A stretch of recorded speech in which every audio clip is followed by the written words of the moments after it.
2,000 pages of sealed court material suddenly entered the public record in early 2024. That number alone would have dominated headlines in any normal political year. Yet the deeper story was not the page count itself, but what those documents represented. They came from years of litigation connected to Jeffrey Epstein's network and the defamation case involving Virginia Giuffre and Ghislaine Maxwell. Federal judges ordered many filings unsealed after long legal battles over transparency and privacy. The result was a rare look into how courts handle evidence, allegations, and powerful names appearing in investigative records. And that moment reopened a question Washington has struggled with for years. How much of the Epstein investigation can actually become public? Boxes of files, digital archives, depositions recorded years earlier. That was the image inside the federal court system when judges began releasing portions of those materials. The records did not suddenly prove sweeping conspiracies many online voices promised, but they did reveal how extensive the investigative and legal process around Epstein's associates had been. Hundreds of pages included witness testimony, contact lists, and legal arguments from multiple sides. Some names were already widely reported long before the unsealing.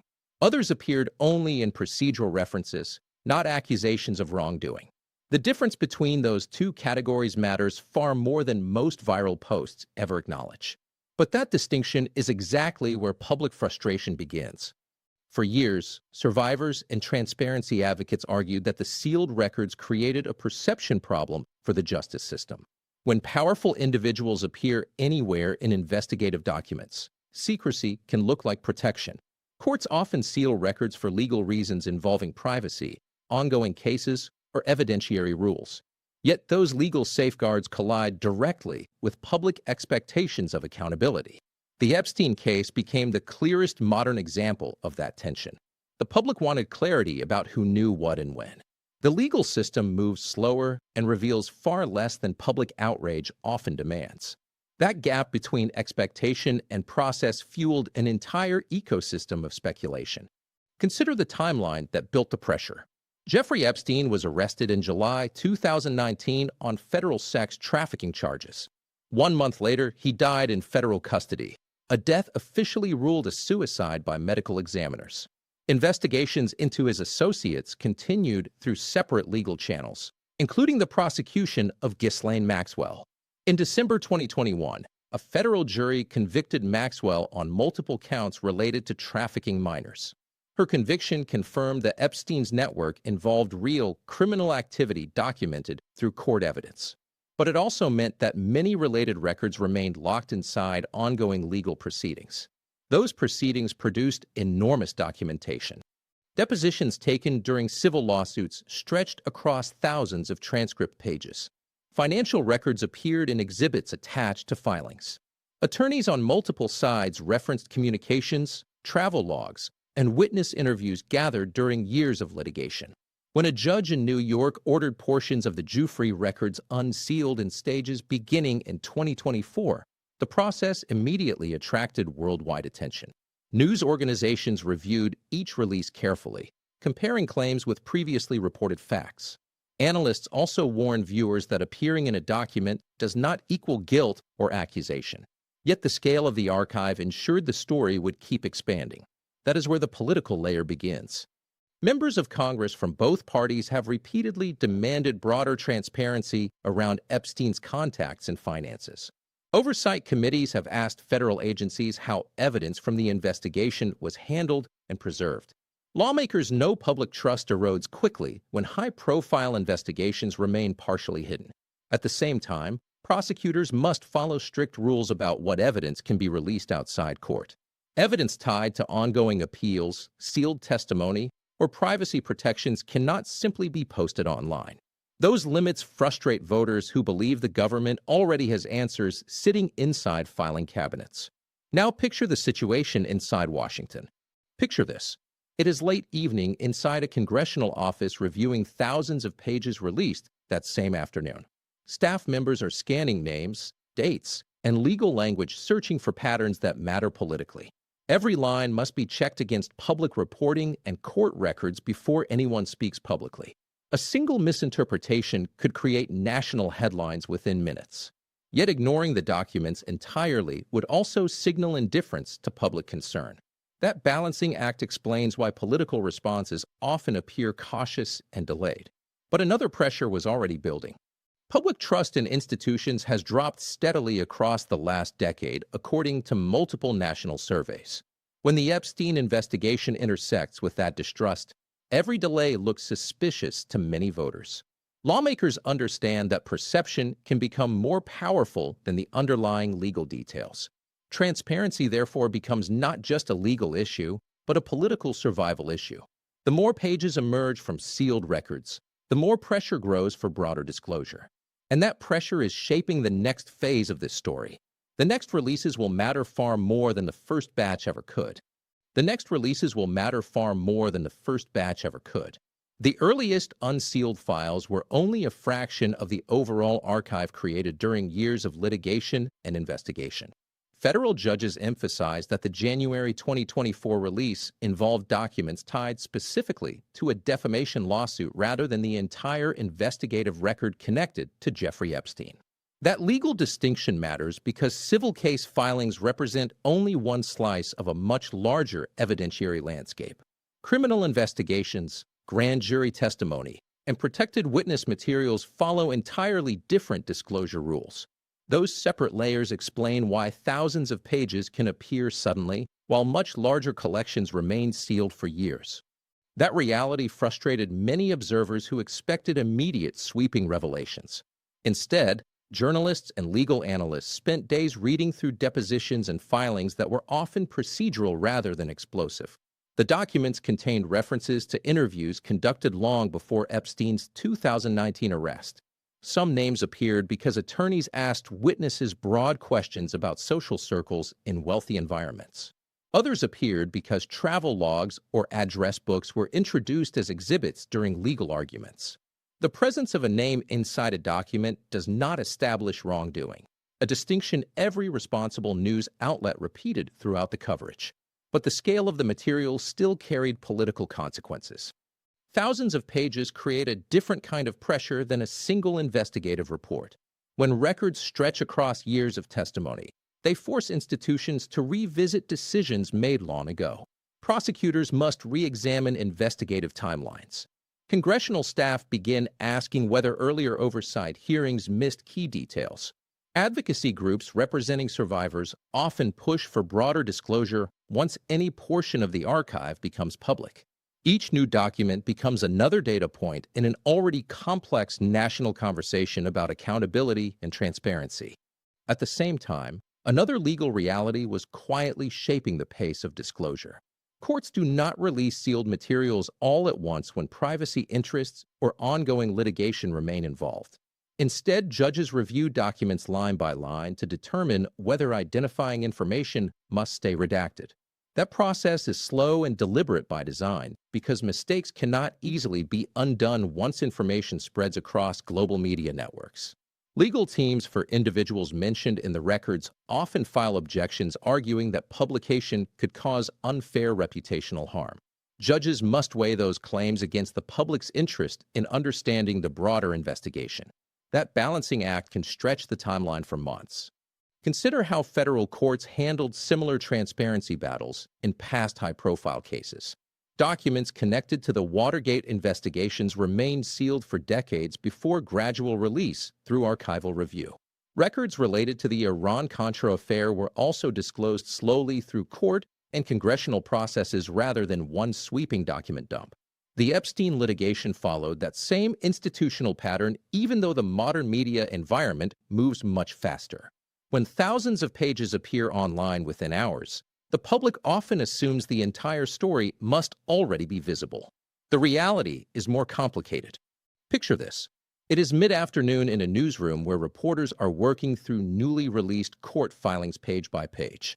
Editors ask the same question repeatedly as each new name appears in testimony. Is the person accused of wrongdoing or simply mentioned in passing by a witness? The answer determines whether the name appears in headlines or remains buried inside legal analysis paragraphs. That careful verification process explains why responsible coverage moves slower than viral social media claims. Accuracy requires patience even when public attention is intense. And the attention around these records has been intense. Search traffic for the Epstein document releases spiked globally within hours of the first unsealed files appearing. Major news organizations deployed entire investigative teams to analyze the material. Legal scholars began publishing detailed breakdowns explaining what the documents actually contained and what they did not prove. Survivors' advocates renewed calls for broader transparency from institutions connected to the investigation. Meanwhile, political figures faced renewed questions about any past association with Epstein's social circle, regardless of whether those interactions involved misconduct.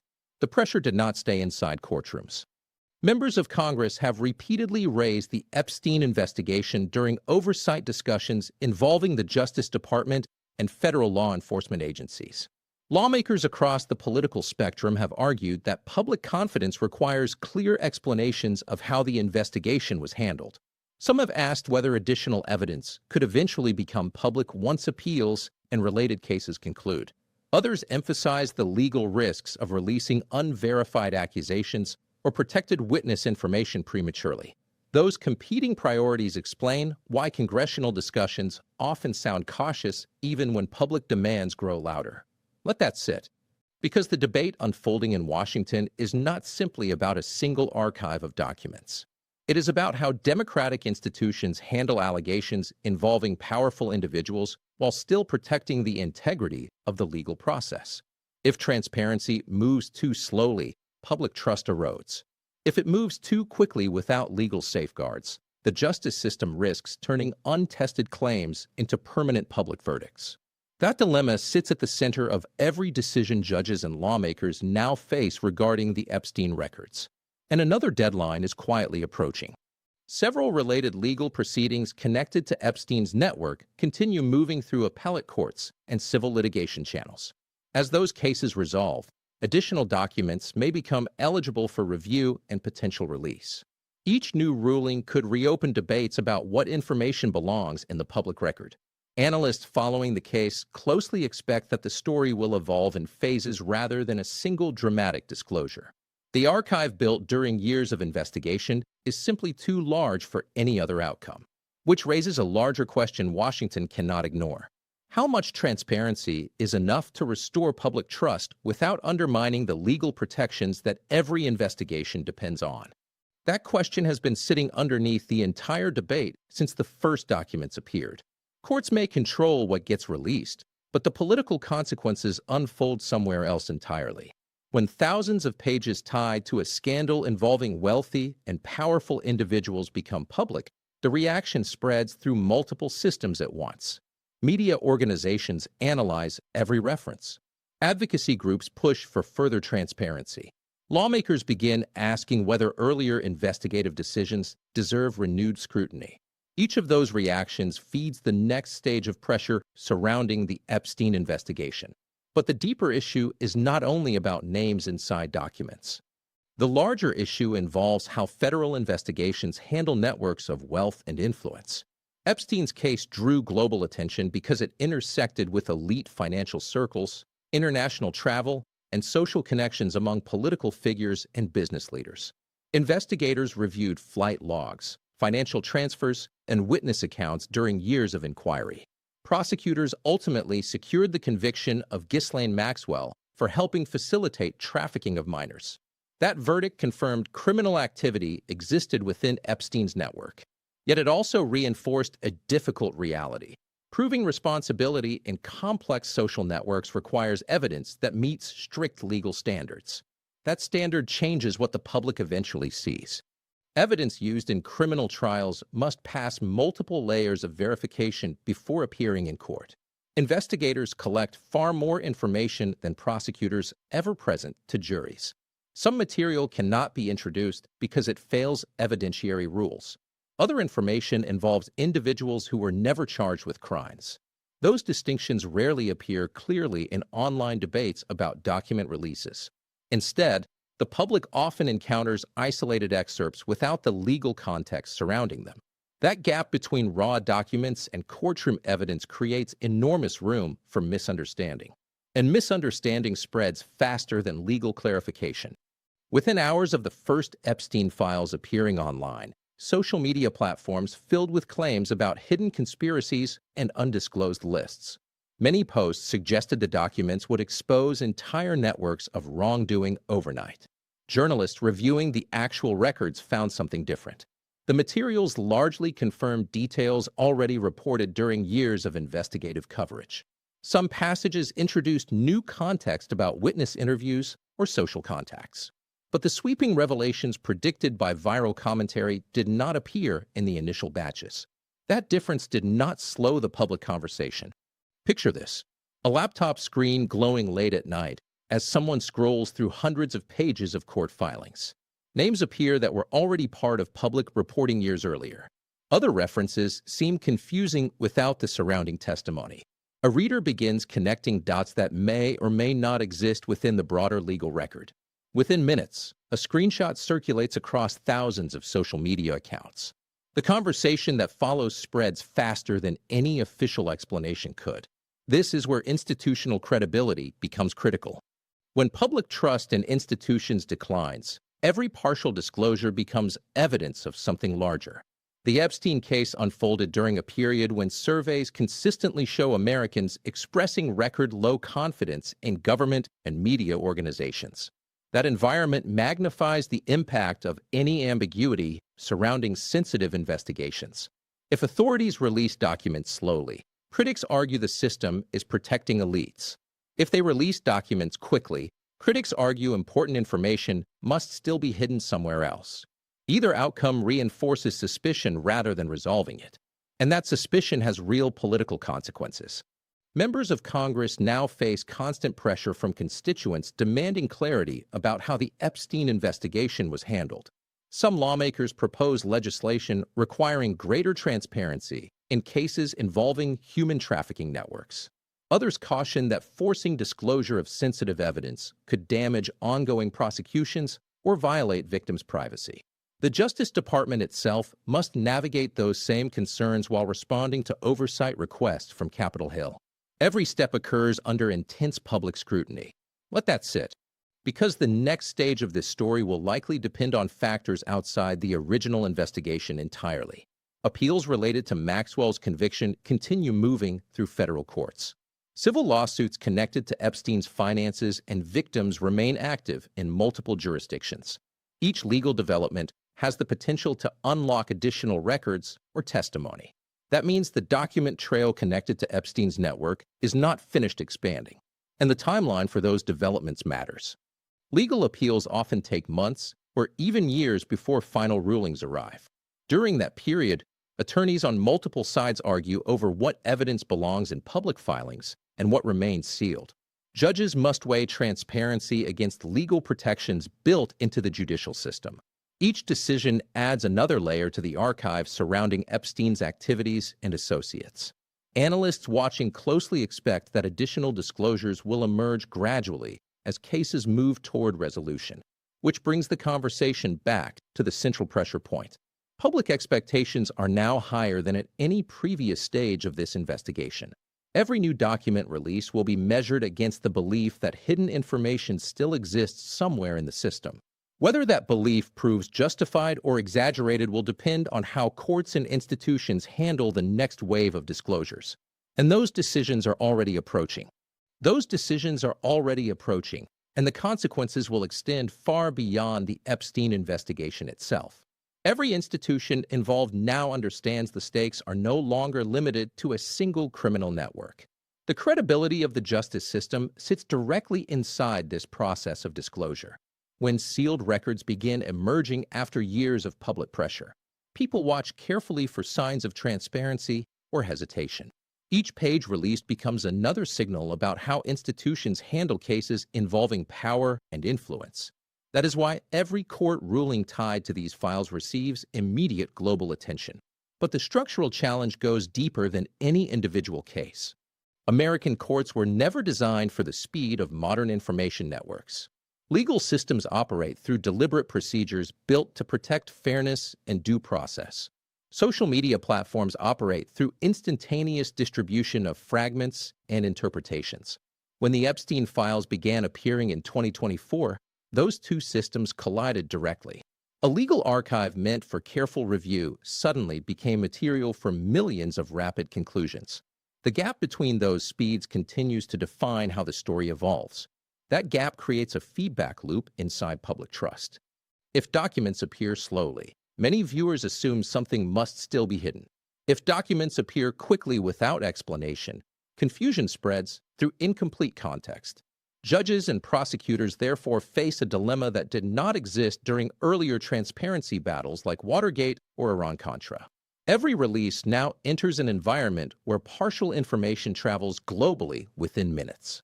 That speed makes institutional caution look like secrecy, even when the legal reasons are legitimate. Picture this. A federal judge sits at a desk reviewing a stack of sealed filings connected to years of litigation.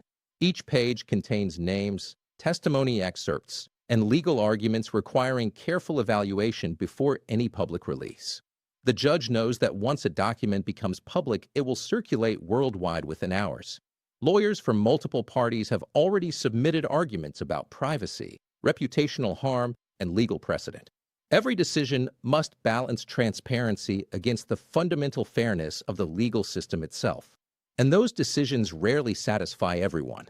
Transparency advocates argue that sunlight is the only way to restore confidence after scandals involving powerful individuals. Legal experts counter that unfiltered document dumps could expose unverified claims or victim identities. Survivors groups emphasize that many victims already waited years for justice and deserve protection from further harm. Each perspective carries legitimate concerns rooted in the complex legacy of the Epstein case. The courts must navigate all of them simultaneously while maintaining the rule of law. The deeper vulnerability appears when expectations outrun legal reality. Public discussion often assumes the government holds a single complete list explaining every relationship connected to Epstein. Investigators instead worked with thousands of fragmented records gathered across decades. Some came from financial institutions, others from witness testimony or travel documentation. Each piece required verification before prosecutors could use it in court. That process created the enormous archive now emerging slowly through legal proceedings. Read that again. Because the most important number in this entire story was never a single document or list. The true scale lies in the years of investigations, depositions, financial analysis, and court filings produced across multiple jurisdictions. When those records begin appearing in public view, they reveal how complex the underlying network actually was. They also reveal how limited any single disclosure can be without the surrounding legal context. Transparency does not arrive in a single moment when a vault opens. It arrives through a long series of rulings, appeals, and document reviews. And that process is still unfolding. Several civil cases connected to Epstein's estate and financial network remain active in federal courts. Appeals tied to Ghislaine Maxwell's conviction continue working through the appellate system. Each legal step could introduce additional filings, testimony, or exhibits into the public record. Analysts following the case closely expect future releases to appear gradually as judges resolve those proceedings. The timeline may stretch longer than many viewers expect, which brings the story back to where it began. Thousands of pages already released revealed how much documentation existed around Epstein's activities and social network. They also demonstrated how carefully courts handle material involving victims, witnesses, and individuals mentioned in testimony. That tension between transparency and legal protection now defines every decision moving forward. If courts accelerate disclosure, they risk misinterpretation and privacy violations. If they move slowly, public suspicion will continue growing. The next phase will test whether institutions can navigate that pressure. Future court rulings will determine how many additional records become public and when. Those decisions will shape the national conversation about accountability, transparency, and trust in the justice system. Each release will likely generate another wave of analysis, speculation, and political debate. The full picture surrounding Epstein's network may only emerge gradually through those layered disclosures. Because one question still hangs over the entire archive. What remains sealed that the public has not yet seen?